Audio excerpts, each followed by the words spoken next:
Well, Akkers, congratulations, 157 not out today. But first of all, we'll talk about the game.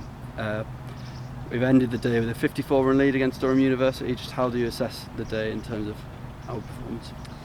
Yeah, pretty good day. I think Emilio and Scott started really well for us up front this morning. And I think would have taken 400 first innings. So yeah, in a good spot. I suppose we need wickets early doors tomorrow to try and make a game of it. So yeah, it's well positioned. You say you would have taken 400 first innings. What was the mindset going into the day? Obviously, losing one wicket last night and quite a decent sized lead for the university side. What was talk us through the mindset going into day two? I think just to spend as much time out in the middle.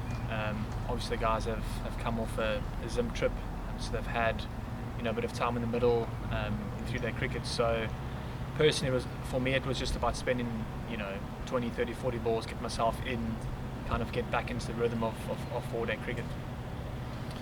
And you've praised Scott and Emilio for battling out well out there at the beginning of the day. You come in after a healthy partnership. You've talked about wanting to get in and get back running. How important was it for you to spend some time out in the middle just ahead of the season? Yeah, it was crucial. Obviously my winter has mainly been white ball. I've had a tour to Oman, a trip to Cape Town and Namibia, and it's all been white ball cricket. So for me it was just about getting back to my 4-day rhythm, a few checkpoints that I go through in my batting, and yeah, just to face red ball in the middle. There's no practice like middle practice in games like this. So it was great to spend a bit of time out there today.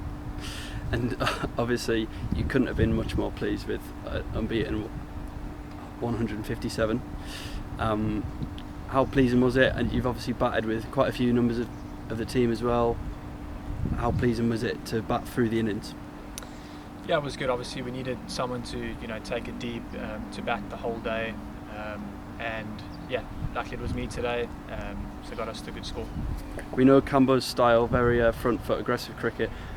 Was there any talk of declaring at tea and perhaps having another ball this evening before it was enforced? No, there wasn't any chat about that. I think Cameron just wanted us to spend time in the middle, just let the game play out. I think personally for me the goal was to maybe get 89, 10 run lead, and perfect world we get 1 or 2 wickets tonight, which didn't happen, but it is a good batting wicket out there today. Yeah, you talk about a perfect world, we get 1 wicket tonight. Bit unfortunate to not grab one, but heading into tomorrow, what's been the chat in the dressing room after close of play there? Yeah, I think myself, Parky and Driz have a few overs to bowl tomorrow. There's been a few injuries around in the squad with the team bowlers, so yeah, hopefully it spins a bit more on day 3, and like I say, myself, Parky and Driz can take a few poles for us tomorrow. Lovely. Cheers, Akkers. Well done today. Cool. Thank you.